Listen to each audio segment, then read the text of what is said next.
What's up, guys? Adam Watts here. Welcome back to the channel.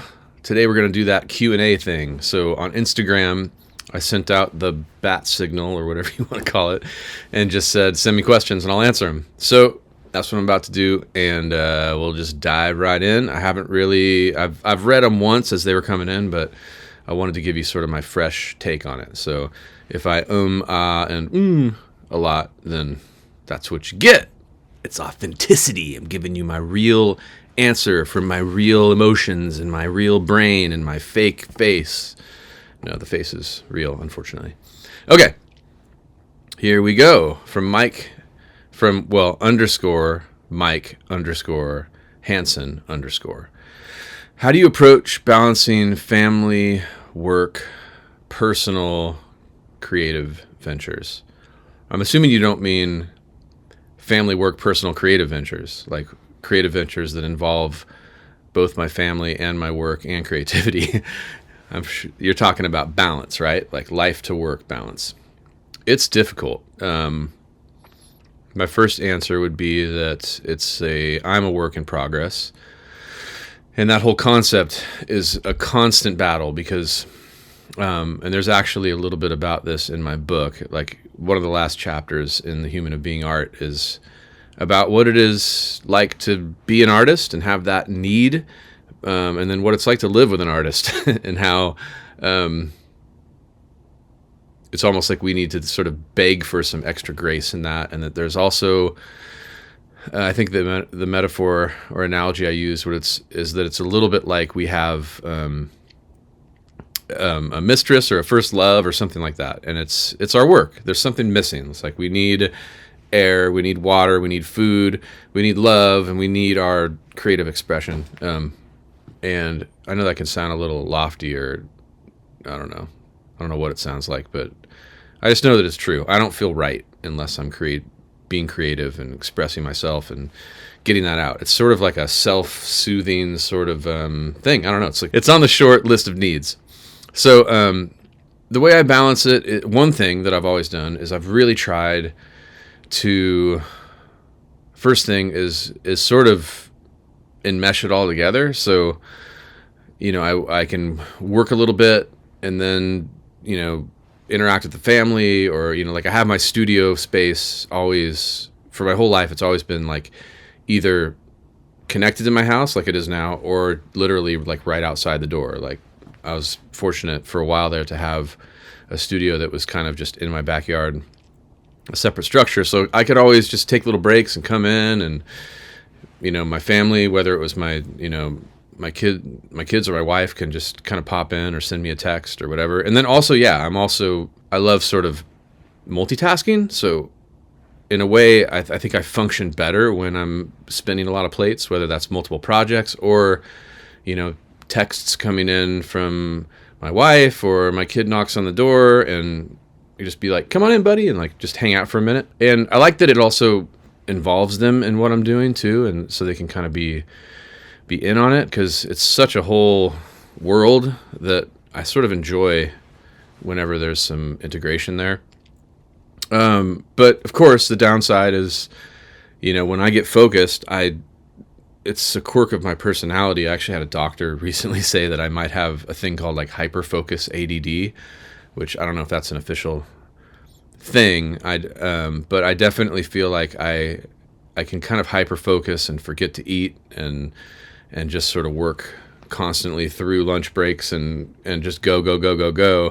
But in that go, there's a constant sort of dancing around between different tasks, which is why I love songwriting, producing, and mixing, and kind of putting all those things together while having an artist in the room and just juggling all that. And so if I'm in that zone where I'm kind of thriving in that, and it's like about, writing a song, recording it, doing all that stuff at the same time, and then I'm interrupted, then it can sort of be difficult to sort of change gears from like creative, getting stuff done, all up in my head and emotions or whatever, and then be interrupted by sort of like a standard like family task, or like a text like, hey, take out the trash, or having the kids pop in. It's like these different states. I know psychologists call them like ego states. When you're in like creative ego state, there's something different about that than like dad or husband ego state. So integrating all that and working on finding balance is definitely not easy, but I wouldn't trade either. My life would feel incomplete if all it was about is just like work or creativity and I didn't have my family. So, it's a work in progress. I think that's what I said at the beginning. But I think to balance it is to just be communicative. If I were to give any sort of advice, I don't feel really, I don't know, like the guy that could give advice necessarily on this, because I feel like it's always something I have to work on. But I would say just be communicative about what you need. And for me, like being an entrepreneur, here's another element of it. Being an entrepreneur means that you're juggling, the gigs that you're finishing up, the gigs that you're in the middle of, and the gigs that you're planning for the future. And what that means is that at any given time, there can be 3, 4, 5, 6, 7, 8 different things, even more than that sometimes, that are in different stages of development. You might be in the finishing stage of one, and then you have like 6 different projects that might happen or that you're kind of working on, or relationships that you're building, all that kind of stuff. So there's so many different things involved that it becomes this 24/7 job, like it's not uncommon for me to like wake up and the first thing I'm doing is like dealing with one of those things. And then at the end of the night, I'm fielding texts or emails, or I'm in my head, or, especially now that I'm digging really deep into these sort of artist development, educational ventures, I'm constantly thinking about new ideas for how to integrate that and, integrate education into content creation. So it's a whole thing. And then I forget, oh yeah, there's people, and oh yeah, there's kids, and I have to make time for that. So being deliberate, here's another one. Being very deliberate about carving out time where I like prepare myself to shut off all that stuff to the degree possible is a big deal. And that's really helped, I think, me feel closer to, my kids, my wife, but also them feel closer to me, is to go, like a couple days ago, we planned a snow trip. And so we drove up, and thank God we got chains because we would have been stuck. And it was snowing, and we were there, and I felt like I was there, and so I think for me, prepping for that and then carving out time to like sit down and have dinner, I know that's really important. And it's been helpful for me, even if at first I might be like, oh, I'm in work mode. But if I pull myself into it and look into all their eyes and go like, ooh, this is important. This is seriously important. Then I can switch gears. So I think communicating and thinking about, things outside of myself has been really helpful. Anyways, hope that helps. That was a long, meandering answer to a very deep and complex question. Okay, so next we got solo_Ray. What's up, Solomon? What to look/ask for in a label/distribution deal? Any red flags? ? Dude, this is a big one. The industry is changing. I mean, ever since the internet and streaming, and it started with when music became digital and the whole Napster thing happened, and then iTunes, and then Spotify, and YouTube, and just blah, blah, blah, blah. There's a zillion different places for music to go. And I think we're now firmly rooted in a new land where music is sort of assumed to be free, or at least super accessible, and at the very least, very, very inexpensive. And because it's gotten less expensive to make music, and music is everywhere, and it's so easy to just get it. You sort of like, anybody can name a song, and you can, I don't know about you guys, most of you probably go to Spotify. I tend to just go right to YouTube and look for a song and whatever. So like, it's been really difficult. I think the money has moved around. So that's the long way around to answering this question is, I think we're in the spot where the big companies and the super geniuses that are, at the top of Spotify and at the top of the big record labels and all these places are like, they're talking and figuring out how to make things work for them.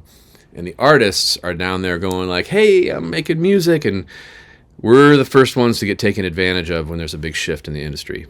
The people who are actually doing the creative work. So we have to really have a sly, cunning, snake-like eye to what's going on and try to stay ahead of it and adjust. So I think the thing to look for is to make sure that in any label or distribution deal, you have your bases covered. you have to understand the difference. Okay, so a label slash distribution deal, those are two pretty different things. On one hand, the record label system has changed. Distribution is basically free for all of us. We can go to TuneCore or whatever service and just get distribution. So really, if you're doing a deal like that, you want to make sure that you're getting a lot out of it. Because I think if a label or a distribution company is interested in you, they're probably interested in you because you kind of don't really need them. So they're starting to you're at a point in your career where they kind of need you, and you probably don't really need them that much, which is good because now you're in a place where you can negotiate. And I think what you want to negotiate is a lot of marketing money. If you need an advance, trying to get a good advance, and then make sure you get an attorney to look at it and look at all of the long-term things, because technology is changing things so much that you have to just make sure that you're getting the reach in the areas that you want to, and that you're covered on every single possible way that music could be distributed, whether it's online and streaming services, and who's getting a percentage of what, and future sync opportunities if it lands in a film or a series or in an advertisement or anything like that. You have to start thinking about what's possible and where potential distribution networks and income streams could actually be derived, not only now but in the future. So I would look out for that. Cover your bases, hire a really good attorney, and feel free to hit me up if you need a reference or a referral. But red flags would be, I think, somebody, offering the world or promising the world. I think that would be a big red flag, is for them to be going, oh, we're going to make you huge, man, or a lot of talk, maybe even expensive dinners and stuff. But then you get the contract and and it doesn't quite look as magical. That's one thing that's been done a million times in the music industry, is sort of a lot of hype up front to get you to not really look at the numbers. So I'd look out for that. And I'd be careful about advances. We're living in a time where there's not a lot of big advances going around. Back in the 90s and early 2000s, there was more large, multiple six-figure advances being given to people for publishing deals and record deals. But those days are pretty much over unless you have something really big going on. So I'd be careful to take an advance and potentially end up in a deal that's super long term that you can never get out of. It might seem like a lot of money now, but if the deal is is something you're going to end up being in for 10 years, then that money spread out over 10 years isn't very much. And in the publishing world, that's your MDRC, which is your minimum delivery requirement for songs delivered. So just get into there to the details. Watch out for hype and make sure every possible base is covered in every possible way. So read it yourself. There's been multiple times where I've hired a great attorney to look at things, but I'll scan through the deal and find little corners of wait, can we ask for this? Or how about this? And nobody cares. Okay, this is my big final part of the question.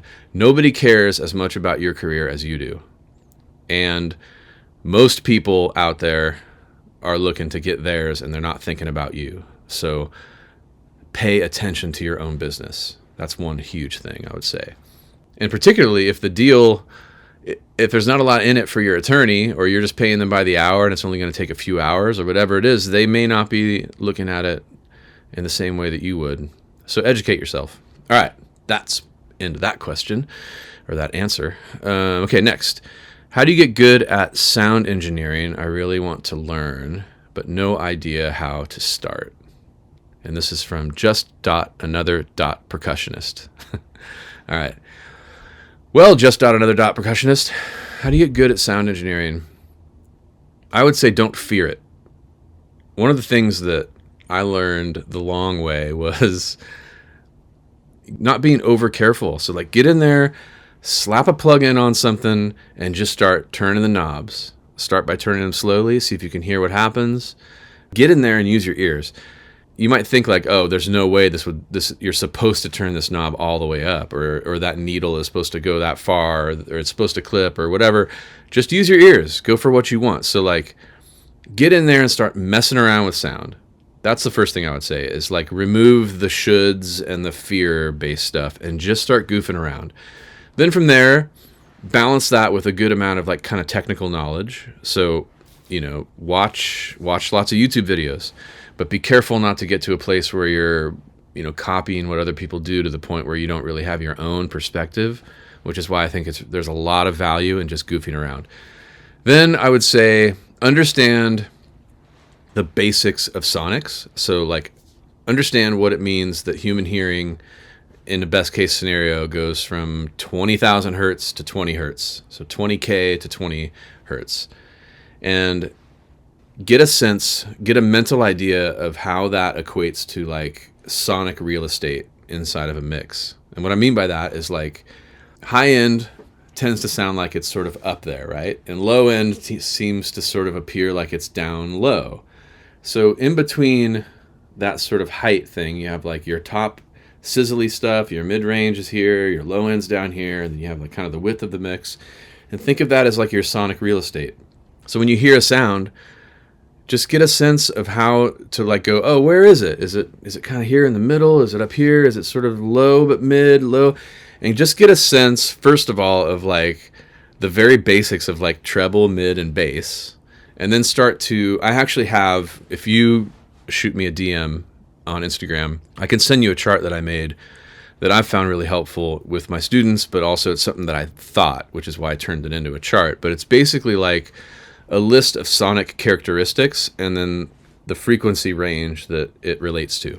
So for example, like a really barky sounding frequency range would be in that like 700 hertz zone. And then like a screechy sort of sound, like that piercing tone, that's like in that 3K zone. And then your sizzle is going to be up in that like maybe 10, 11, 12K. And then air is going to be more up towards above 15K. So you can get a sense, and then like muddiness might be in, 200 to 300 hertz. And then punchy low end might be between 80 and 100 hertz. And then boomy low end is 50. And then subby rumble low end is down in the 30 or 40 range. And then you get an idea of like, you're equating like a verbal kind of like word association with a frequency, so that when you hear a sound, you can be like, ooh, that kick drum sounds really boxy. And you can be like, oh, what's boxy? Oh, that's around 400 hertz. Let's turn that down. And then you can kind of have an immediate interaction with the plugin and turn it into sort of an artistic thing. So I would start there. Start by just playing around and getting a basic knowledge of what sound is and how it equates to the numbers on plugins. And I think you'll be off and running. And then there's the whole other side of things, which is like recording. But there's so much information out there. You'll have no trouble finding stuff if you just start Googling or searching on YouTube. But trust your instincts. Go after what you like, because the whole point of this is to express yourself. So put down that idea of how things should be or what's right or what's wrong. Balance the learning and the doing. Just jump in there and go for it. And then you'll start to do things and have fun. All right. Next question. I know you, Coco90. That's Corey Clark, my good pal. Thoughts on tracking to tape versus digital? Pros and cons in terms of sound. So I know Corey so well that this is like, he's like setting me up. I think he already knows my answer, but tracking on tape, I've barely ever done it in my life. I started recording in the 90s, and the tape recording that I did in my home studio was on an actual cassette tape on a 4-track. So I don't prefer that anymore. I jumped pretty quickly in the late 90s to like a digital recorder. Like I had the Roland VS880 and then the VS1680, and then jumped into Pro Tools around, I don't know what it was, 99 or something. And then 2 years later, we were producing Jeremy Camp's record. So me and Andy Dodd, were working in digital for most of our careers. And so tape is awesome. It sounds great. There are so many things about it. But as far as recording onto it, you might want to go check out Eric Valentine's channel for that. But it's becoming more and more of a thing of the past, especially because modeling plugins are so good. So I would say, and let me give you like a little anecdote. There were two specific times that I was able to work on my music and somebody else's music with tape and really get a sense of how it differed on like the highest level between digital. The first time was we tracked drums on Jeremy Camp's album at a studio over in the Irvine area called Irvine, called Sonic Wire, and they had a 32 channel. I don't know. I think it was like a Studer or something, like a really good tape machine, and we tracked drums simultaneously to the tape machine and to Pro Tools. And I think we either went digital and analog, or we just went through the tape heads of analog to get that vibe straight to digital. I think that's what we did. So effectively, it was analog. And the results sounded good. There's a thing to the high end and low end, and there's a compression thing depending on how hard you're hitting it that's really effective. I liked it. Those mixes on that album, the ones we did on Beyond Measure, were mixed by Chris Lord-Alge. I'm not super in love with the final result. It sounds good, but it was a little overly roomy and kind of swimmy on the final result. But the drums sound good. But the tape versus digital thing, I don't know. The other circumstance that I was able to sort of A/B tape was when Jack Joseph Puig, the mixing engineer, producer, phenomenon, icon fella, I worked with him on mixing my album with my band Fallborn, and my solo album called Fallborn has all the songs that Jack Joseph Puig mixed for us. My band was Nick Rodriguez, Jules Rodriguez, Matt Rodriguez, three brothers. I would say 3/4 of that album was like the band stuff we did in the few years before that. We had mixes to 1/2-inch tape, which is sort of like the standard for like mixing down to like 2-track 1/2-inch analog. And I got all of those things on a hard drive. I had the 1/2-inch and the digital mixes, and I really wanted to use my heart, or what was it? I guess my head wanted to use the analog mixes because I was like, yeah, analog, let's go tape. But when I listened to them and A/B'd them with the digital's mixes sounded bigger and taller and wider and more clear. And at that time, I just couldn't get myself to choose the analog over the digital. The digital there was more there, and I felt like I would miss something. There's something lost in the analog, and what was gained I wasn't getting more out of it. The vibe that was there wasn't making up for like just the clarity and overall bigness of the digital mixes. Now, in retrospect, I think my tastes have changed a little bit. I think if I were to do that now, go back in a time machine, I would have probably chosen some of the tape mixes, because the cool thing about tape, and it's why I use tape plugins on a lot of channels and tracks and different stuff I do in Pro Tools, is that the harmonic distortion you get and the sort of murkiness and the interesting sort of punch that you can get from tape really makes things sound kind of magical. It's sort of like the same way film does with photography or cinema. It's like there's something in the graininess that it adds a certain level of magic that makes it a little bit less just like, here's everything. Just like 24 frames per second feels kind of magical versus 60 frames or high speed. So definitely now in the digital world, I record digital, but I use plenty of harmonic distortion from tape, tube, and all different sorts of kinds of harmonic distortion. So yeah, there's that. My answers are long. And then same guy, Coco90 Corey, asks, sorry, one more. Advice on making recording your own samples for drum, percussion, or loops. That is a serious setup because he knows I'm passionate about that one. Well, I think when it comes to recording in this modern era, if you can just go and get a sample pack and the drums, for example, sound amazing, and that's what you use, guess what? So can thousands and thousands of other people who can buy the same drum sounds and just use them. And one of the big things that we have, the purpose of art is to express yourself and like make choices, right? So if you're just letting somebody else make the choices on all the choices that it took to get that drum sound, where to put the mic, how to play the drum, which head, where it's recorded, how it's recorded, all the dozens and dozens and dozens and dozens and dozens of choices it takes just to get a snare drum sound, you're leaving that to somebody else.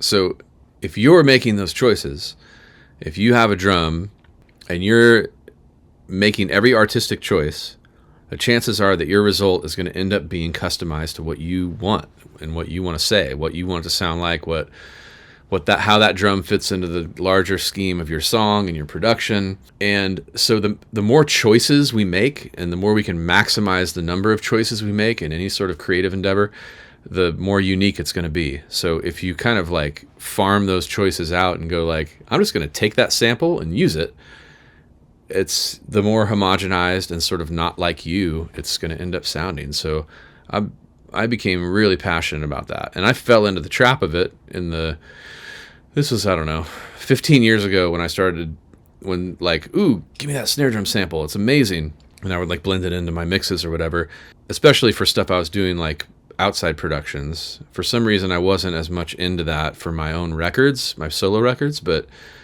it was like a quick fix. Like, oh yeah, it sounds like a killer snare drum sound or something, or kick or whatever. But really quickly, I would say by like, late 2000s, but especially beyond 2010, I was like, no way. Like, I started to hear the same snare drum sound everywhere. There was like these slate snare drum sounds and kick drum sounds that you would hear that sounded exactly like Chris Lord Algae mixes, and they were everywhere. And so I'm like, this is now getting stupid.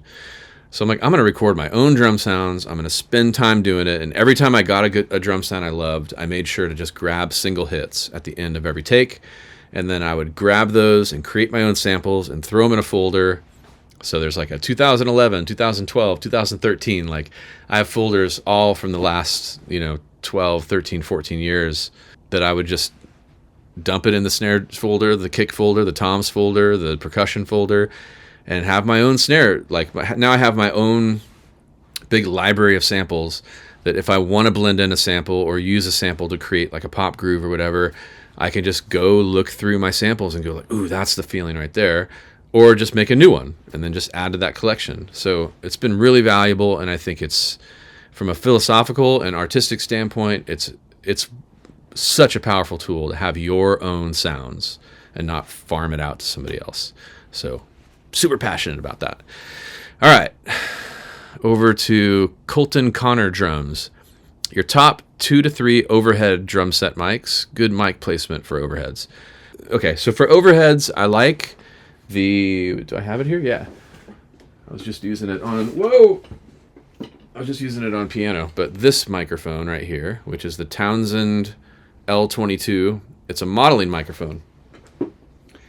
And that thing is really cool because it records in stereo, so you can set it so that it's recording in figure 8.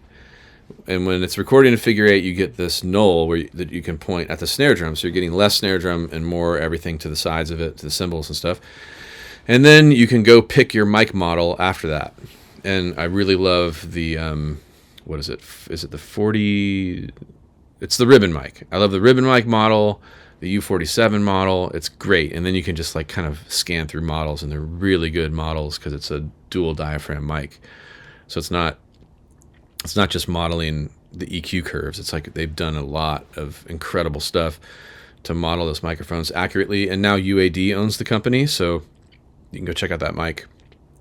And it's not that expensive compared to a mic like this, which is, I have it over here too. This U47 is like a $8,000 microphone because it's vintage. And that thing sounds great. That's a great room mic, but so the Townsend L22 is one. I really like, is it AKG 451Bs? Is that yeah.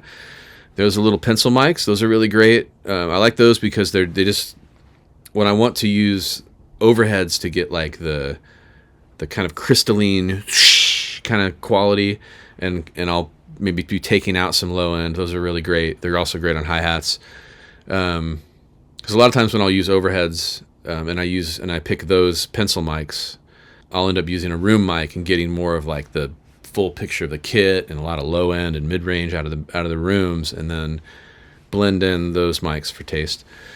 So like those, and then the AEA stereo ribbon mic is also great on overheads, and also on rooms. Lately, I've been having a lot of fun doing like 4 microphone drum sounds, which on my previous YouTube video on the 2 different extremes of drum miking. I just used the room mic and then a kick and a snare mic, and was able to get a drum sound I was really happy with. So yeah, I think anything you use on overheads will tend to sound pretty good on rooms, but especially ribbon mics on rooms. And then you said placement. Placement is interesting because I think you can get super creative. You can do whatever you want. You can just put them in strange spots. I mean, the famous John Bonham thing is sort of a mic kind of up above the kit, like snare, hi-hat, crash, and the other one's like pointing towards the tom, or pointing towards the snare over the floor tom. The key thing you want to think about is phase and also stereo image. So one thing to do is when you put your overheads up, if you're going to put them up somewhere just kind of over the kit and kind of point them at the cymbals, is that you want to take a measurement from the diaphragm of the microphone to the center of your snare drum, or potentially between your snare drum and your kick, depending. But I would go like center of the snare drum to each mic and make sure that distance is the same. That way what it's capturing, the snare drum will end up in the center of the stereo field. So that's really good. So you can kind of put the mics anywhere you want as long as you kind of keep that rule of same distance. But the further away they get from each other, the more potential phasing issues you'll get, because you'll get different amounts of low end to each microphone, and that can kind of create some issues. But get creative. There's no right or wrong.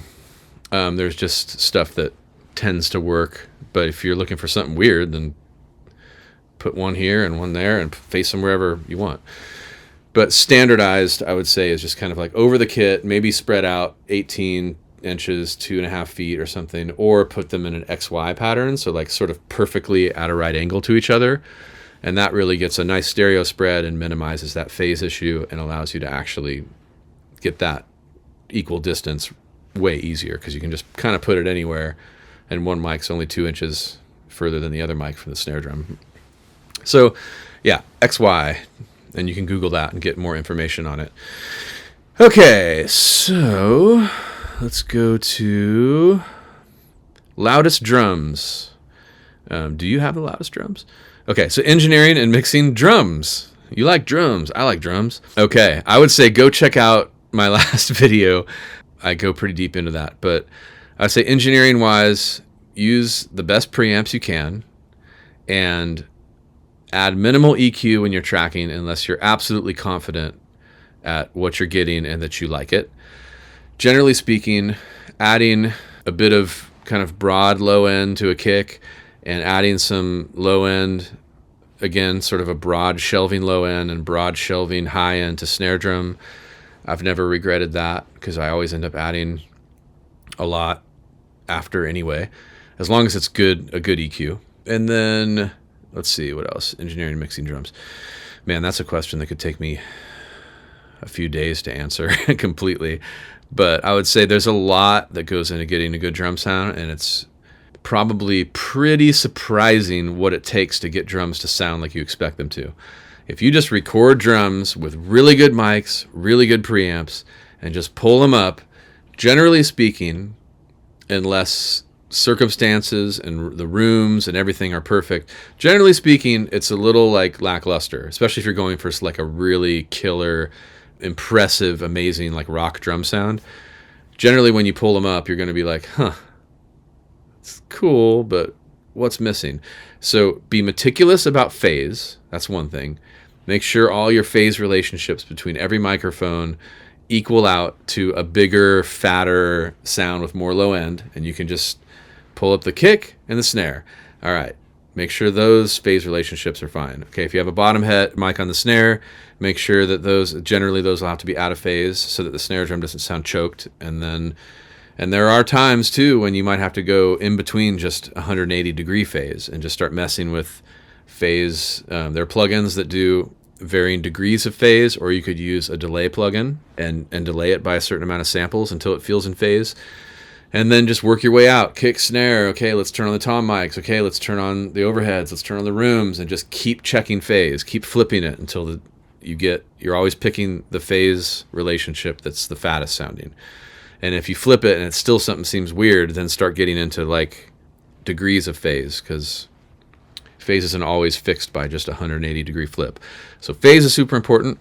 And then once the drums are recorded, if I were to give the most simple answer to this, I would say that let's just work our way up from the kick. Generally in the kick, if you just have like a D112 or just some sort of normal sort of kick drum mic in there, in a normal tuned kick, generally speaking, if you go between 400 and 600 hertz and take out a bunch, who knows, between 5 and even 10 or 12 dB on like a Q of, I don't know, 3 or something, if you just start bringing that down, you're going to start to hear a kick sound like it should sound.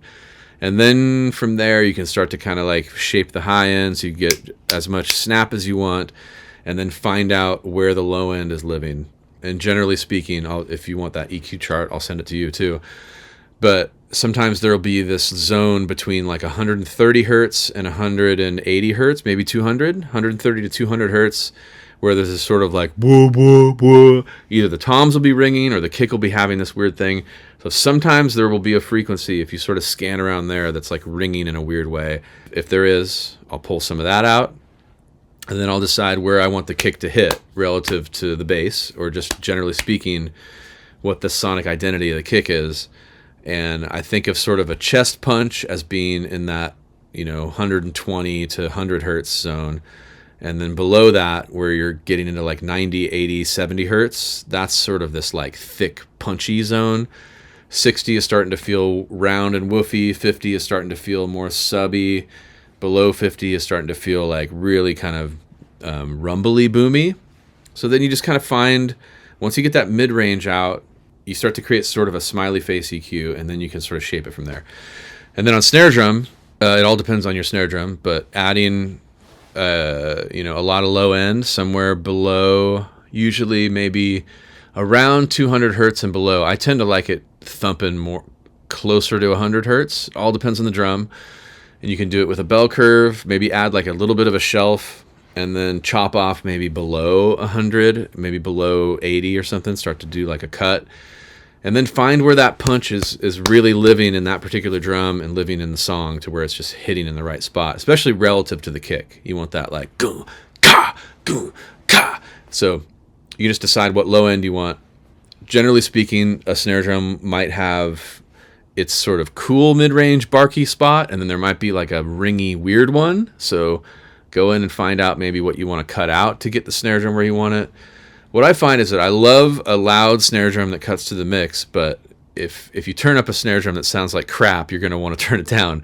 So I'll crank up the drum and be like, okay, I want it that loud, but there's something about it that's bugging me, so I'll go on the search. What frequency is bugging me, and start to just dip that out. And then, where the high end is living for like snap and tone. And just don't be afraid to EQ. You might end up with a strange EQ curve on the snare, and then send it through a compressor. And boom, you start to get the sound you want. And then you can EQ after the compressor. So compressor setting on a snare drum, almost always I do a wide open slow attack and an all the way fast release. So you're maximizing the snap and the crack, and then you're bringing all the tone back as soon as possible. And you can find that you can add quite a bit of compression with that setting, and almost on any compressor, you're going to be pretty golden. So... And similar on kick too. If I'm going to add compression, I'll do it in the same way. Slow attack, fast release. And then just use your ears for how much. And don't be afraid to just go crazy and see if it's good. It might be. And then adding harmonic distortion. A good go-to, I have two go-to plugins for that. Devil Lock Deluxe. Just bring up the default setting, and then I turn down the mix to maybe like 1 to 1.5. And that'll be like, whoa, the whole thing just instantly gets some depth and size. The black box plugin is amazing. I'll click on the alt tube and turn it to just full range and crank that baby up to anywhere between 10 o'clock and 1 or even 2 o'clock, and you'll start to see, you can put that on anything with that setting, and it sounds great. Manage your gain staging well. That's a big one. Make sure that you're hitting the plugins where you want and that you have headroom the whole time. All right, how else do I give you like the fastest, thoughts possible on drum sounds? Toms, you'd be surprised that toms will end up sound, especially if you're miking with like 57s or something like that. Sennheiser 421s. you'll find that there's a mid-range bark that if you dip out that bark, similar to the snare drum, but to the kick drum, but it'll be in a different spot. Cut out some mid-range, find out where the low end, where the punchy low end and that size lives, and you can boost there, and then cut out that barkiness to the degree that you want to. Maybe add a little high end, similar compression style, and you'll find that toms start to sound like toms. Because generally speaking, you'll hear them and you'll be like, ugh, what's going on? But you start finding that mid-range that needs to cut, finding which high end to boost, and you're kind of just, I think with toms and kick, generally, if you start to find a little bit of a smiley face EQ, drums start to sound like you want them to. I don't want to make this sound overly simple or easy. You have to get meticulous sometimes with these EQ settings and layer in saturation, maybe before the EQ, after the EQ, before or after the compression. Don't be afraid to start stacking plugins. An overarching piece of advice I would give you is to really think of all the different plugins, especially the modeling ones, like that model classic pieces of gear, like 1176, Pultec, 1073, Neves. Those plugins sound really different. So if you go and do this, go to a plugin, let's say take your overheads, go to a plugin and crank up like 10 dB of 8K on a Pultec. Okay, then bypass that and pull up 10 dB of 8K on an SSL channel. And then check that out, and then A/B the difference, and then pull it up on a 1073, then pull it up on just like a Pro Q 2 or 3. All the different plugins, you'll find they have way different characters, even though you're boosting the same amount of the same frequency. The modeling has gotten so good that like some EQs will sound really silky and smooth, some will sound really grainy, some will start to sound kind of distorted. So you'll start to get a sense of like what flavor you actually want, and then you can mix and match. That's where it gets really cool. You can be like, you know what? I want a little bit of that Pultec feel because it's got that juicy tube vibe. Then I want to push into like a 1073 and get the vibe that has, and then go to an SSL and add, a few more dB or whatever it is. So yeah, think of it like you just have like oil paint, acrylic, crayons, markers, like to do all your colors. You just have completely different types of colors to choose from. And the same goes for distortion. There are all different kinds of distortion. So, okay, and then so you're doing all that, and then bust those and do some compression and EQ to like the entire picture and harmonic stuff, and even get into playing with parallel compression. All right, so hopefully you asked a question that gets me going, so hopefully that gets you started. But check out that other video, and then there are some great videos out there that really dig deeply into this by Mix with the Masters. Eric Valentine has some great videos, and maybe I'll do like a deep dive one, because I think Solomon, you asked a question about me opening up some sessions and digging really deep into the nuances, so that's going to be in the future for sure. Look out for that. All right, let's see. Juan_Lentino or Lentino, I don't know which. But what's up, Juan? What's your creative process? How do you do your approach? Well, let's see. I need a sip for this. It depends on the project and what my goal is. Generally, my creative process is as much of an inside-out process as possible. So, like from a philosophically speaking, a lot of times when you're hired to do something, you're immediately forced into like an outside-in approach. It's like, what do they want, and how am I going to give it to them? And then oftentimes you'll get references or things like that, and then you'll be thinking about the references. So I try to internalize references and come from a place of my own tastes, so I can bring as much of my own perspective to the project as I possibly can. So my creative process tends to be like, do I like this? What's going to make me like, what am I going to like? Because what's the alternative? Me trying to figure out what other people are going to like or are going to like, yeah, and then like chase that. That to me is like, you end up chasing your tail and second guessing yourself. So I try to get in line with what I'm creating. If I'm being hired to do something, I really try to like understand and appreciate what the goal is and like internalize that, and then just get to work on going after a high quality result. So I guess what that brings me to is sort of like the difference between like the subjectivity of like what I like and the objective high quality. So I'm always trying to think of like, okay, is this just good? And then also, do I like it? And if I can find those two things and bring them into balance, then for me, that's like the creative approach that works, the process that works the best for me. And that tends to be a cool way to sort of walk through the creative process. And yeah, one of the things I think about a lot is this concept I call like the intersection in a minefield. I'll be quick with this, but it's like the doorway to a whole big concept and a workshop unto itself. But I think when we create and things aren't necessarily going perfectly, like we're not just lost in a flow state, what we do is we like start a process and we stand at the intersection of our insecurities, our fears of vulnerability, our desire for validation, our egotism in the negative sense, and our fears of success or fears of failure. So like these are the 5 big issues that we run into in a creative process. So we start making decisions, we take a step out, and then we might get a little insecure about something, or we might be like, "Ooh, if I did this, other people would like it, but I don't know what I."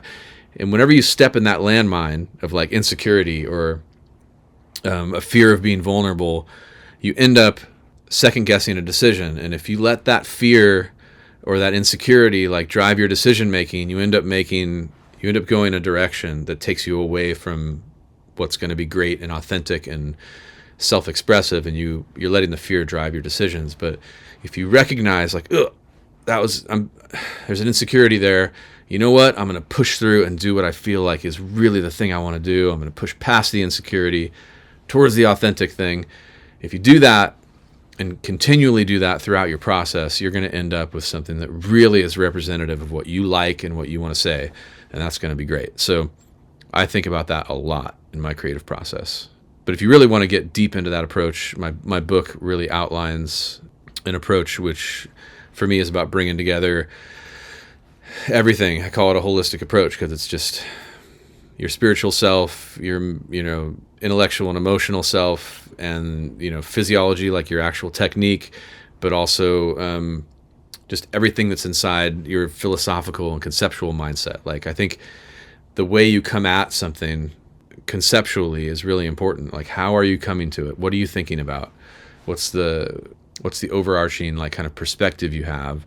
And then trying to be expressive in it and not getting stuck too much in just like right or wrongs of technique or whatever. Like, is this perfectly in tune or perfectly in time? It's like, wait, back up. Does it feel good? Is it expressive? So, and that whole thing that I just went through is sort of expressed in my book, The Human of Being Art. So if you want to copy that, hit me up and I'll hook you up. Okay, next, Cassidy Y. Smith. What's up, Cassidy?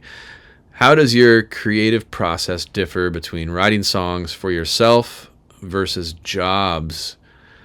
Well, this is huge. I started writing songs purely because I needed to. Like, it was akin to writing in my journal or like cathartic, just getting my emotions out and feeling like that was a safe place where I could say whatever I wanted and craft it to be accurate to how I felt and also what I loved about music. All that stuff could come together. So it was a really personal thing. I started writing songs and always felt like being an introverted person and somebody who didn't quite feel like I could connect fully to the world in other ways. When I wrote songs and sang and recorded them and felt like that was like an accurate representation of how I felt about a certain thing, about whether it was like a relationship thing or something I was going through, even like a spiritual thing, whatever it was, I always felt like it was almost like I felt like a part of me was born chained to the bottom of the ocean, and I had these messages in a bottle that I could like put a message in and like send up to the surface for people to get. And that's what songs felt like for me. And it still has that meaning for me. So that process is very personal. Like I almost never, like 99.9% of the time, when I write songs for myself, it's non-collaborative. Like it's like writing in my journal. So like I wouldn't co-write my journal. So why would I co-write my songs? That was sort of my attitude and still is to this day. But when it comes to writing stuff for jobs, weirdly enough, like I've done that by myself also, but I really love making music relational and collaborative. Like, that's why, I mean, the majority of the music that I have out there that's been recorded by other artists have been co-writes, because I just love, like, that's, to me, that's my work life. If that was just me by myself, I would hate it. And I love the idea of enjoying that process of creating something with somebody. You get to have a friendship and have that be relational, but also like enjoy the ups and the downs, and weather the bummers. Like, if you write a song together and pitch it and it doesn't work out, you have a buddy to sort of like go through that with, and then you get to celebrate the victories together too. And then you get that other perspective, which is huge. It's like you're able to create something together that might be greater than the sum of the parts. And then also, when it comes to like the client side of that, the difference is huge, because often they're like, hey, we want a song, like for something like High School Musical, for example, which would be like the most drastic example I could give of music that was sort of outside of my own personal tastes, but I had to figure out how to do it. We would go in and have a meeting with the director. You'd have the script, and they'd say, okay, here's where your song goes. It's right here. Troy and Gabriella are, Gabriella's like leaving, and Troy's bummed out, and she's telling him she's got to move on, and blah, blah, blah. And they would give us a few songs, like, we want it to sort of sound like this vibe, we want it to feel like this, blah, blah, blah. And you'd have to go home, and me and Andy would sit there and talk about it and sort of figure out, okay, what do they mean by this reference? What do they mean by that one? All right, let's come up with our own song. Let's surprise them in this way. Let's give them exactly what they want over here. And then they didn't say whether they wanted it this way or that way. Let's say with the drums or whatever, so maybe we can do whatever we want there, but we can't stray too far from the references. So it's a lot of intellectualizing and sort of psychoanalyzing the whole entire situation, and then letting all that go, internalizing it, and then letting it go as far as consciously, and then just getting to work trying to make something that feels good. And then checking back, okay, it feels good, but is it right? Is it close enough to the references? Is it going to fit in that scene? Like, if you sort of imagine the movie playing and like what it's going to feel like. So in a way, it's like acting. You have to sort of like dig in and like be that character and allow yourself to emote in that sense. So, I think Andy and I had to just be Gabriella and then just try to write a song. So yeah, it differs greatly, and it involves lots of different elements of like emotional intelligence and just flat out trying to analyze situations. And then the musical side, obviously. Okay, let's see. Jacob_Sherrick_45. What did the process of establishing your brand entail? Obstacles and inspirations? Well, I'd like to say, what brand? I don't know. But yeah, obviously, like, there's branding involved. But I don't like to think of it as branding, because I think that, I don't know, it makes it a little gross, or it intellectualizes and distances you from something that really, the more organic and authentic it is, your visuals and everything that goes along with what you do, the more it just feels like, yeah, that's me, then that's you creating a brand. Because a brand should be born out of like as authentic a place of like, yeah, this represents my tastes, what I think, how I feel, who I am, why I am, all that stuff. That's what I think true branding is. Whereas it's really easy to get into the thought of like, how am I going to brand myself, and think like outside in. So again, it's an inside out approach to it. It's like, what textures and colors do I like? What fonts do I like? When I pull up a font, does that feel stupid, cheesy? Do I love it? Like, does it feel timeless? Like, for me, the process of establishing whatever my brand is, or the times when I've, helped with branding, like, here we go. There's a perfect example. Like, there's a t-shirt that I designed, the logo. And for me, this logo, for example, this hand, head, heart logo, I'll give you a little like kind of anecdote about that particular piece of branding. Because creating a logo is difficult, and because you got to create something that is unique and hasn't been seen before, but that's simple. We have these iconic logos like the Apple Computers logo, or the Nike logo, or Coca-Cola, or whatever it might be. These sort of visuals, like typefaces and colors and shapes and things, are like, they're very evocative. Like, they different shapes and colors just evoke emotion and evoke memories, and there's so much to it. So with that particular logo, that was rooted in a definition of art that came from this quote that, if you know me at all, you've heard me say it, but it's St. Francis of Assisi, and it goes, "He who works with his hands is a laborer. He who works with his hands and his head is a craftsman. He who works with his hands and his head and his heart is an artist." So it's like, if you're bringing your entire self to what you do, then you're really making it art, which means you can be an artist in almost anything you do, as long as you're bringing your whole self to it. So that's where the hands, head, and heart logo came from. So I set about, figuring out what the head shape would be, how big the hand would be, and then like the heart shape. Because once you put a heart in something, I was like, I don't want it to be cheesy, but I want it to be obviously that classic kind of heart look. And then when it came time to put the face on there, I was like, well, if I'm going to use the profile of something, what am I going to do? So like, I just went and grabbed a random profile and started goofing with it, just sizes and stuff. And then I was like, okay, I can't just use a profile that I grabbed on YouTube. First of all, it doesn't feel right to just steal something from externally. So I took some pictures of myself from the side and then brought it into Photoshop, made a few tweaks so it wasn't so obviously me, and fixed things that I didn't like about my profile, and just made it feel a little bit more like just person. And the cool thing was I brought myself to it, and then I made some tweaks and then created the structure and all the different what's the word, but just the way the hand size related to the head size, which related to the heart size, which related to the nose and how tall and wide, and just did it until everything inside me went yes, which is a big part of things related to branding.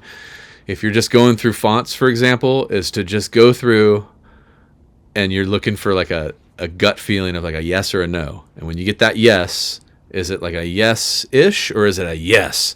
And then figure out why, and just do that with every part of it, from colors to shapes.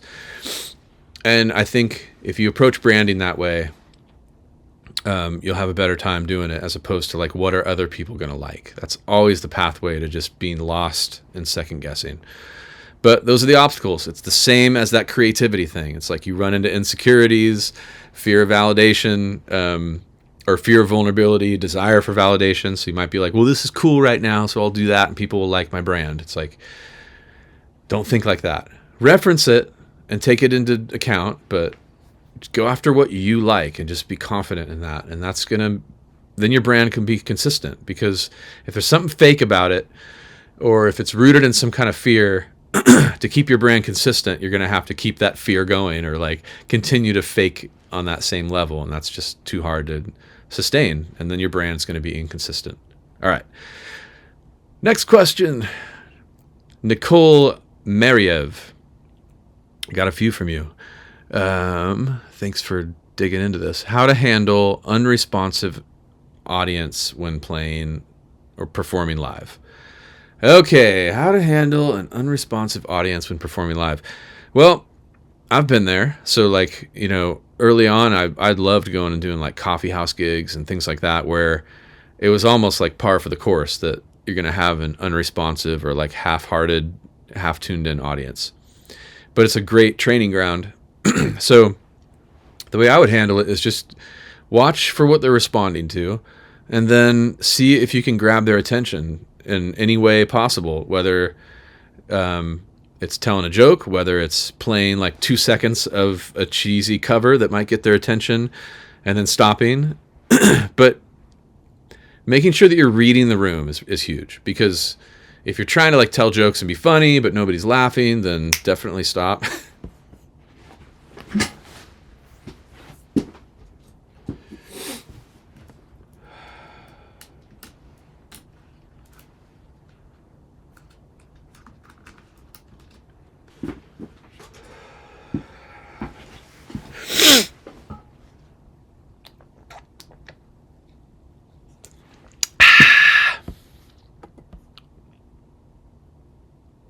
Oh, sweet. Okay, I can keep going.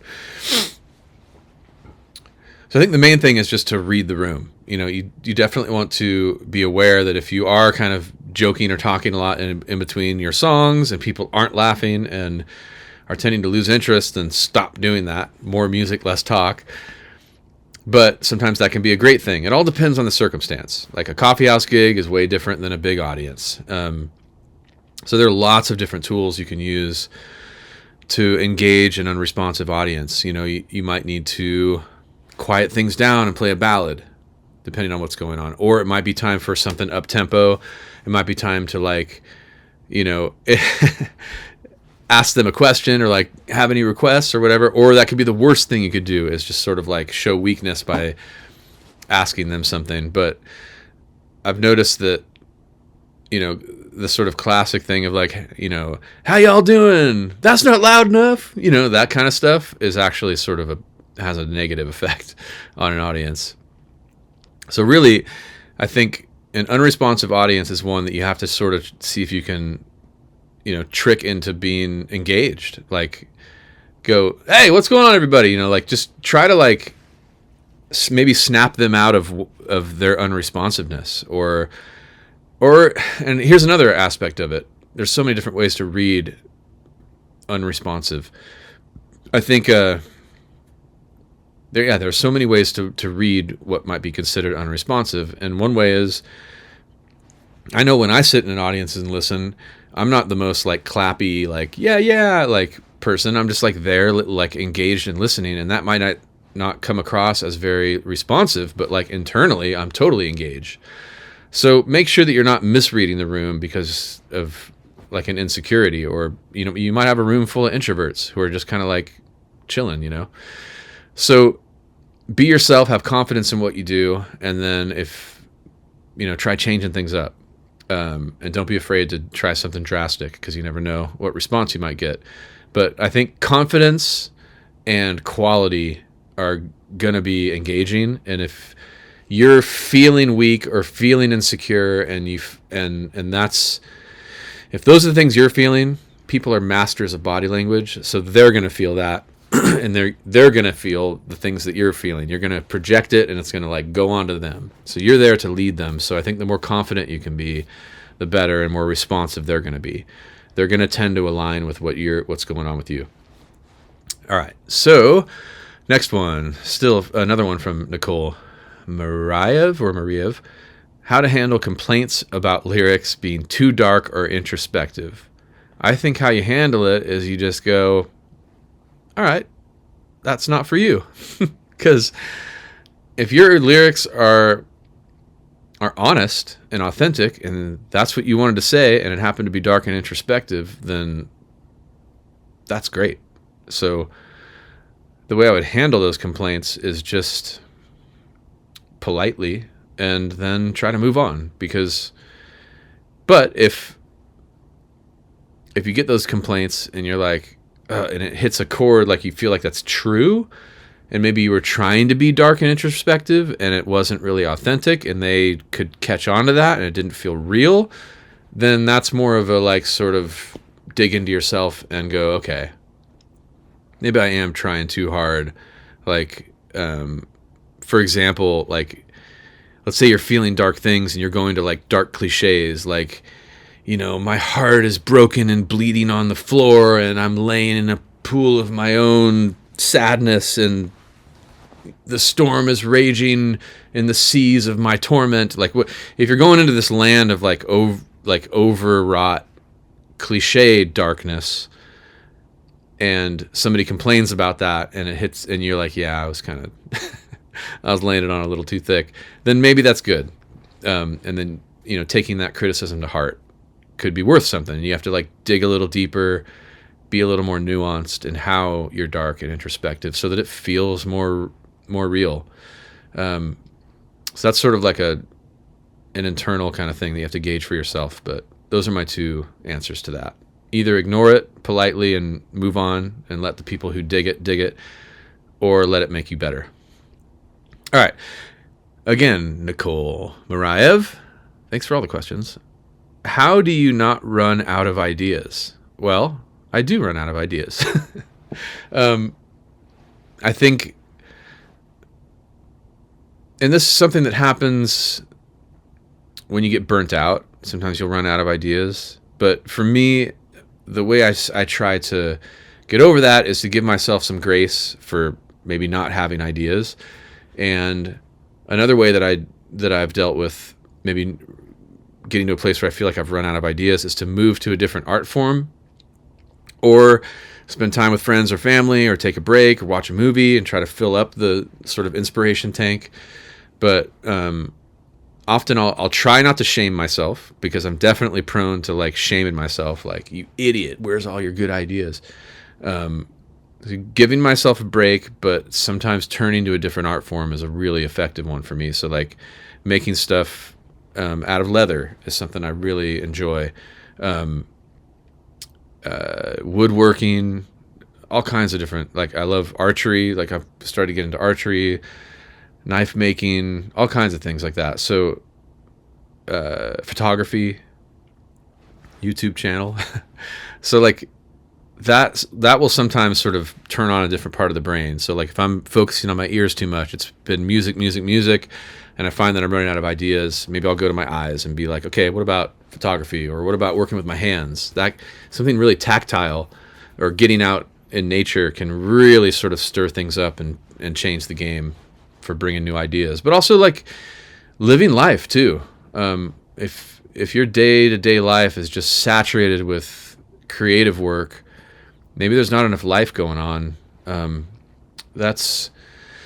I don't know why I'm saying that. That's never really been the case for me. I've never like gone out and tried to like live more life to fuel my art. There's always been plenty of life, but I have heard other people say that, so that could be the case for you. It's like maybe go out and have a cool experience, like do something you've never done before, and that might kind of spark a part of yourself to sort of blossom in new areas.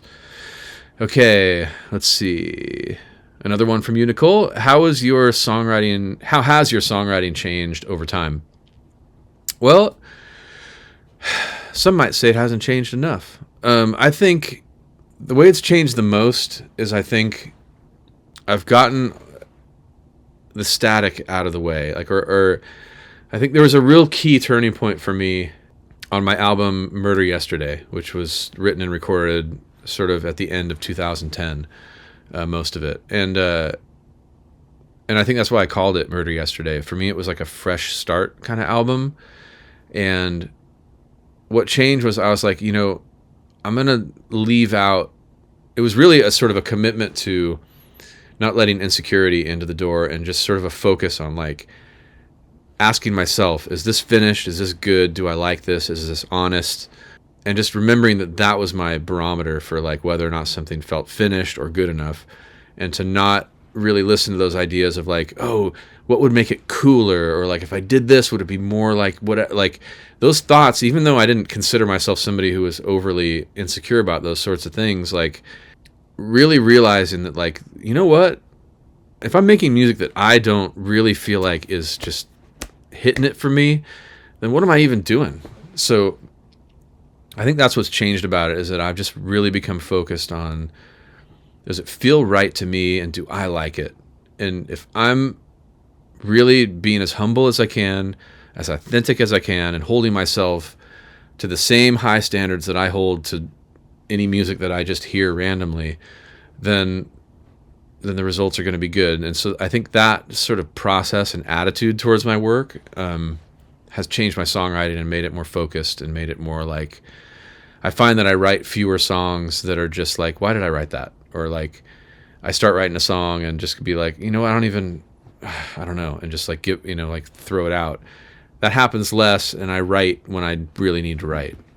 So I think my songs have become more direct in that sense. And it might be a stage of life thing, but I write fewer songs now, but the ones that I do write and finish are they matter to me more, or I feel like they're the songs that are like meant to be. I think in earlier stages of my life, I wrote many, many more songs, and a lot of them didn't get released because I always just wanted to make an album every year and a half to 2 years. And so now I think I write fewer songs, but I don't think the quality has gone down. In fact, I feel like they're more focused and more mature, I guess, overall, lyrically and musically. Yeah, I think that's how it's changed. And then I think also over time, my access to like the technique of writing is more ingrained. So I know immediately whether or not I like an idea or kind of where to go next. I know a little bit sooner than maybe I did before. There's more searching around in the dark, and now I feel like a kind of more of intuitive sense how to go through the maze. So I think those are some reasons or some ways it's changed. Okay, the story, another one from Nicole. The story behind the Reason to Grow EP. Well, I don't tend to write like concept albums, so there's not really a story behind the, like all the songs, other than it's worth saying that like my approach to albums has always been, if I feel like I've gone through a phase of life where I've felt kind of all the things that I can feel, I've felt, joy and happiness and excitement, but I've also felt, sadness and depression and like some hopelessness, or I've felt existential torment or dread, and I felt confused about something, and I felt really confident, and I felt like love. And when I feel like I've kind of gone around the whole circle of emotion, usually I've written songs in all those feelings, and then I feel like, that's like a life cycle, and then I have an album, and then I put out the album, and I feel like, okay, this is like representative of that time. And I put it out, and I feel like, okay, I can move on. And then I enter a new phase of my life where I go through all those feelings and different circumstances, and then I have that next album. So each album is like a phase of life. And when it came time after my When a Heart Wakes Up album, which is an album that I'm really proud of, and it has some, a couple of like my favorite songs I've ever written, Back to Earth and When a Heart Wakes Up. Those two songs have like a really special place in my heart. So after that album, there's this big kind of sigh. And I think I had the album before that, The Hero and the Pain. There was a lot of pain in that album, and a lot of transition, and but also a lot of joy and hope too. But it was this transition into becoming a father and figuring out how I was going to do that, and it brought up all stuff from like my own childhood. So after that album came When a Heart Wakes Up, and that album had this whole different thing. Like I felt like a kind of a different kind of person with a different perspective.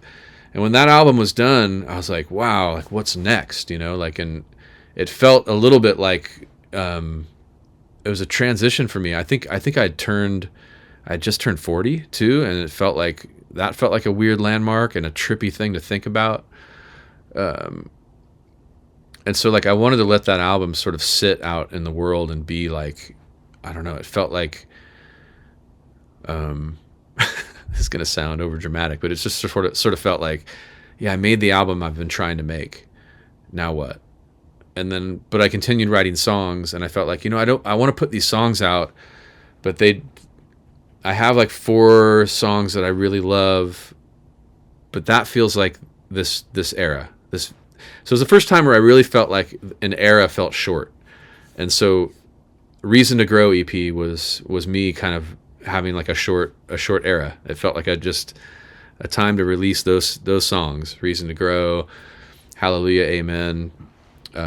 What else is on there? Hold Me Tight, Leave Me Alone is on there. Black Snow. Those just felt like, ooh, that feels like a cohesive little thing. I like those songs, but I feel like I don't want to add to that group of songs. I just want to put those out. And I felt like that was a good sort of breath after When a Heart Wakes Up. Yeah, so that's that EP. Okay. Scott and Claudia Hera. I think this is coming from Claudia. What's up? How did you come to love music? How old were you when you started to play? First instrument. When I first read that, I thought it said first tantrum. It's like, I don't know what the first tantrum was. Maybe I want more milk. Okay, so how did I come to love music? It's funny because the first memory that pops into my head is 2 things. I think of the Spider-Man theme song, Spider-Man, Spider-Man, and I think that's probably because there's this little cassette recording of me singing that song when I was like 5 or something, and also the the like Lone Ranger theme. I used to like get on this little like funny plastic horse, and I have a plastic gun, and I would demand that the song was playing while I was on that horse. So like the soundtrack to my play was like, the soundtrack had to be there. And then I remember Yellow Submarine by the Beatles for some reason. No, not Yellow Submarine. Octopus's Garden. I remember just thinking that song was so cool. But that was like pre 10 years old. But by the time I was like 8, 9, 10, 11, whenever I heard a song by the Police or a Rush song, I flipped out and was like, what is that? That's just, there was something just like almost drug-like about that music. I loved everything about it, and I remember focusing on the drums, and I remember I just loved the way that music made me feel. It was interesting, but it was also emotional, and yeah, there's something about that early music. I think I was really attracted to the musicality of it, but also the emotion and the fact that I could sense a lot of like a real blend of intellect and emotion, and that drew me to it. It's like, ooh, there's something in this.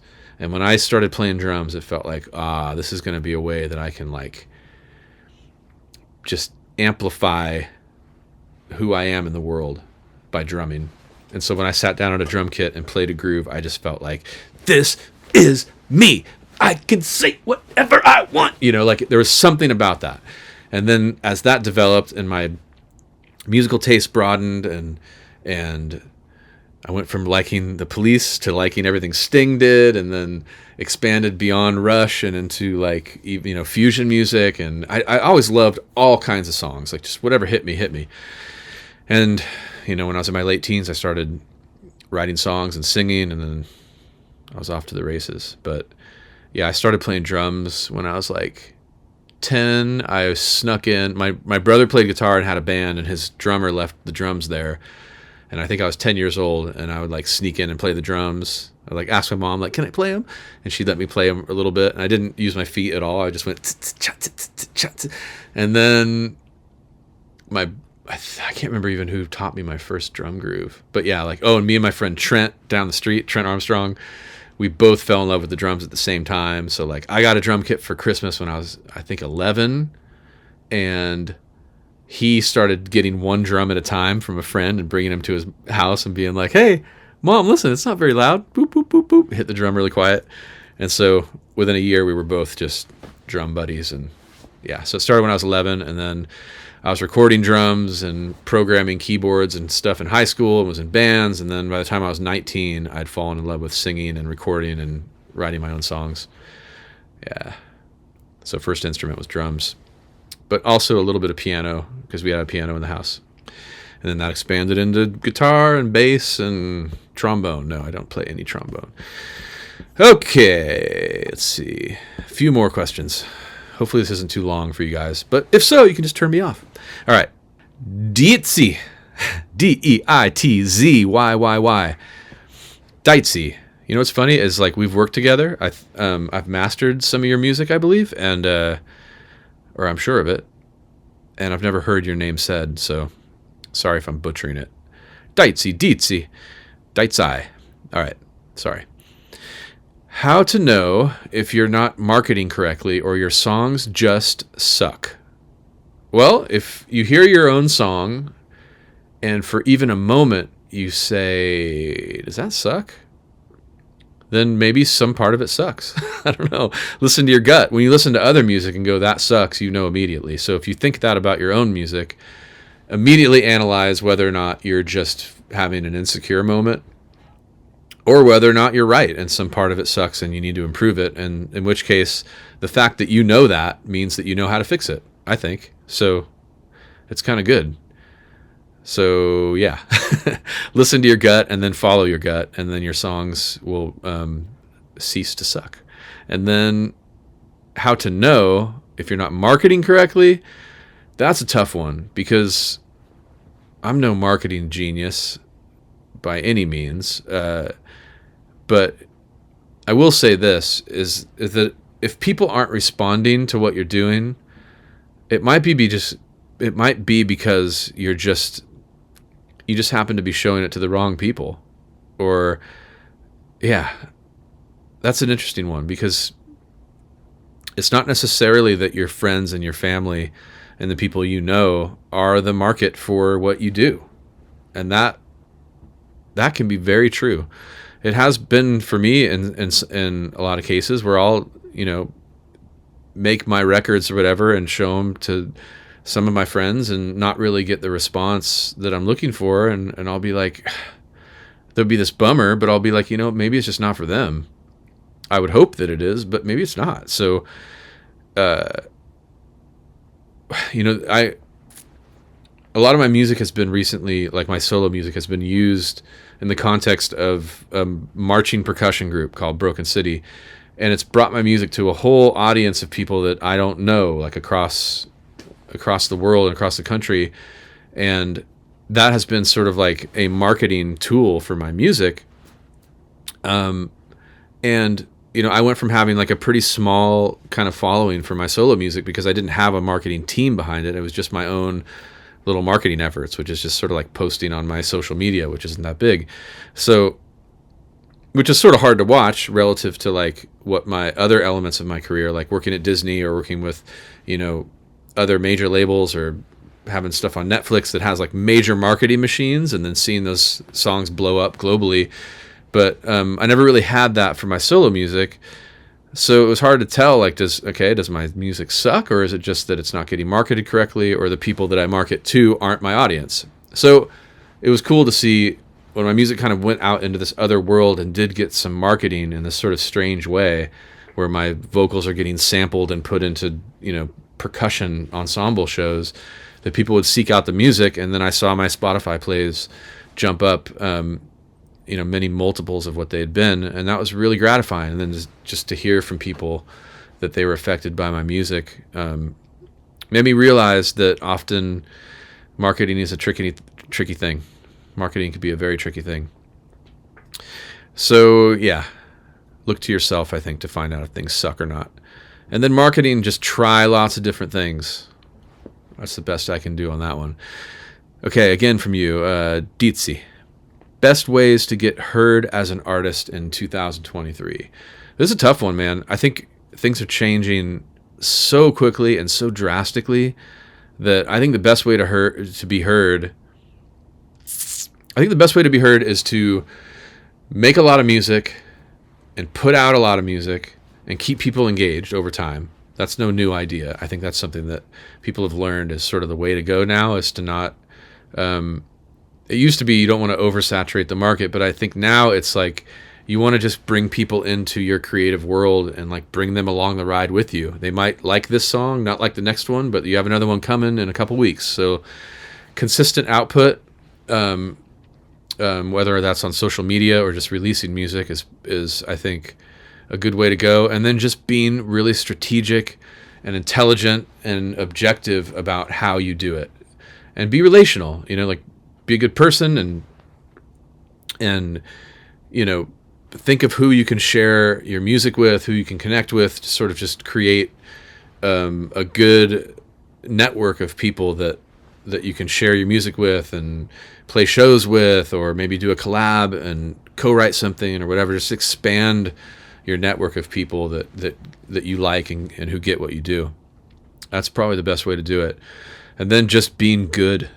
That's like, I don't know. The secret to success, I think, is just thinking strategically, but just really trying to do a great job, make great stuff, and share it with people. Be unafraid to share it. And that seems to work. But it's a tough one. It's definitely tough. It's a very saturated world now. The internet has made things chaotic. So it's hard to get people's attention, but just be you. Because there's only one of you, right? So if you do you well, then people can only get that thing from you. And that's the best marketing there is. Okay, Cassidy again. Cassidy Smith. How much money emoji should you be paying for... How much money emoji should you be paying for someone to mix or produce for you? Sorry, that was my reading. Your question isn't dumb. My reading is dumb. I would say... How much money should you be paying someone? It all depends. It depends on what that person has done and the quality of their work. And I would say that nowadays you have to really think about like the return on investment, which is tough because it's hard to make money in music more now than ever because, streaming royalties are really low. So, if you pay a few $1,000s for a production or, like real money for a real producer and you're paying like $5,000, $10,000 for one song, it's going to be hard to make that money back. So it better be a good song and it better really do something for you personally and also like kick open some doors because of the quality of it. So you just have to really think about that ROI, that return on investment. So I think if the way to do that is if you're limited on funding and you're doing the things out of pocket, you're doing it yourself, I would say that spending an amount that is commensurate with what you can afford, and you're not just like spending all your money on one song. Like if you can try to work out a deal with a producer that you love or a mix engineer that you love, where you can maybe like commit to them for multiple songs and maybe they'll lower their rate a little bit. So maybe you can get, 5 songs for the price of 3 or 4 or something like that. And then you're working together, but you're also respecting their fee and doing so in such a way that like continues that relationship and that works out for you in terms of what you can get a return on. So I would say at the independent level, aligning with somebody who's at the same level as you, but who's doing really good work. Like say if you're like kind of starting out, you don't have a record label and your following is like medium to small and you're growing, you're like emerging, is to find somebody who's at that same level and go like, let's do this together. So you can kind of incentivize each other, and that can be a way to lower prices. And I think, with mixing, if you're getting a great mix and the mixer is somebody who's also kind of on the way up, looking at that like few $100 per song kind of realm. And then I think if you're getting into like the 500 and above, you should be getting a mixer that's like done something. And, 1,000 and above is a mixer who's, got platinum records and is really doing something. And you should definitely be getting, I think, mixing and mastering all in one spot. Usually guys who are good mixers can now master. And then production, same thing. Like, and also, and this is coming from being both a producer and an artist, finding somebody who does a good job producing and respecting their time. So like, if you're going to pay them a certain amount of money, really like respecting the amount of time you spend and the amount of notes you give on things is really cool. And then they'll want to come back and work with you. So if you can be like, okay, I can afford, let's say you get a situation where you get a really good mixer and producer, and they're going to produce and mix all in for $500 for one song, which is a decent indie rate. I would say like, can you get it all done, the mix and the whole song produced in like 2 days? Two great long days, or even one, depending on how good they are. And that would be a good kind of middle spot to start. But also realize if you're going to be looking for somebody who's done some stuff and who does great work, that you'll be looking at, maybe 500 at least for a mix, and at least be thinking about giving somebody at least $1,000 a day for a full production if they're, legit and have some meaningful credits. But there's plenty of people out there who do great work and might be willing to like work with you long term. So finding that situation is a really good way to go these days. All right, Cassidy, again, how much time average do you spend on the technological side of making a song? Well, my approach to the technological side, I'm assuming you mean kind of like engineering and stuff in the computer. I like to integrate that with the other parts of it. So like, as much as I can get used to the fact that when I'm recording a vocal that I'm going to throw some plugins on it and try to make it really sound good and like start mixing as I'm recording and like integrate those processes and get used to the fact that that technological side is just a part of it and embrace it. That really, so I would say I spend as much time on that as I do everything else. But that I start that technological side. I start bringing it into the writing. Like let me slow down. If I'm writing a song I usually like to start recording and producing it almost as soon as possible. Like as soon as I have like the verse and a chorus, then I'll start trying to record it and integrating that process. So like the time I spend is sort of all mixed up together, and it's hard to say really how much time I spend on what. But I think the process of integrating those things makes the end result that much better. Because I think it becomes harder if you just write a song in a vacuum and then go, okay, now how am I going to record it? And you're more likely to maybe, at least this is for me, it's different for everybody, but I think you're more likely to get stuck in the technological side if you're not making technical decisions based on being in a creative mode. So integrate those processes, and then I don't think it won't be a question of how much time you're spending. You'll just be enjoying that time. But if you're asking literally just how much time do I spend as much time as it takes to get a good result. So, and if you do blend those things together, it's not uncommon to write and record a song and get it like most of the way there in 1 8-hour day. But sometimes it can take 3 or 4 days. So, yeah, whatever it takes, I guess, is my answer. But that it can be swifter than you think if you combine the processes. All right. Action Jackson, 0.04. Favorite song you've ever written, or top 3 if that's too hard? Well, okay. Let's see. I immediately go to a song on When a Heart Wakes Up called Back to Earth, and also the title track, When a Heart Wakes Up. I think about, I'm just going to list a bunch of songs. So yeah, this is going to be too hard to pick one. Back to Earth is one that I can definitely go back to, and I feel like it almost hugs me back. Like that song felt like it really meant a lot when I wrote it and recorded it. There's just something very direct about it for me. It just felt like it came out and I really needed to write it. It was me talking to and about God in a raw and honest way. And there have been times when I've gone back to that song and it's sort of, it's almost like the past me came back and said, you'll be all right, dude. Especially when I went through a really hard time health-wise the last couple of years.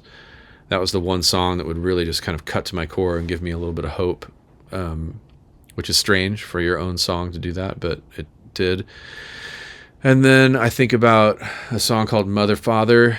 I think about Life on Earth, title track from the Life on Earth album. Fragile Chemistry from my recent album. Songs like Mend and Critical Condition and Back to You. Those are songs that have a lot of like ingredients that I love. It's like that mix of something like musically adventurous, something that really meant a lot to me lyrically and emotionally. And it's like when the musical stuff, the stuff I love about music is in there, but it's also very like expressive and has an intensity to it. Those 3 songs have those ingredients, like something rhythmically interesting and that really I don't know. It's almost like a recipe. Like it's when the recipe has like, it feels like a full course meal of music for me. Like it's got something in every part of music, but also it was something I really needed to say. And I'm proud of those recordings too. And then I have to give honorable mention to Beautiful Soul, the Jesse McCartney song that Andy and I wrote. Because that song did so much for my career. And I also like that song is like a really positive pop song. The message behind it is something that I like that's the song that sort of like busted open my career and kind of put me on the map as like a, behind the scenes writer, producer with Andy. So I really appreciate that song for what it did, and also that it's, good message to put out in the world. What else? Is there anything else? Another one? I think the first song on my most recent record, The Rest of Me, is one that really hits me. It's so hard to choose. There's a song called More that is the last song on the Hero and the Pain album. That song, The Hero and the Pain, I don't know. It's too hard to choose. A Wave Does What a Wave Does. That's another one that has all those ingredients in the recipe. And then on the sort of behind the scenes side, I would say that like a song that was co-written with Jeremy Camp, Let It Fade. That's a song that I really enjoy too. Never Gone, a Colton Dixon song that I wrote with Colton and Gannon and Andy Dodd. Gannon Arnold. That's another favorite. Gosh, I don't know. I have a hard time accessing. I've written literally thousands of songs, and I'll probably be like, what about this one? Anyways, I almost feel like my songs are like I'm gonna make them sad if I don't mention them. All right, let me see. Is that all the questions? I think it is. Okay, that was sort of long. Hopefully that was interesting. And I didn't say too many times. Let me know if you enjoyed this, and do it again possibly. All right, see you guys in the next video. Take care. Bye.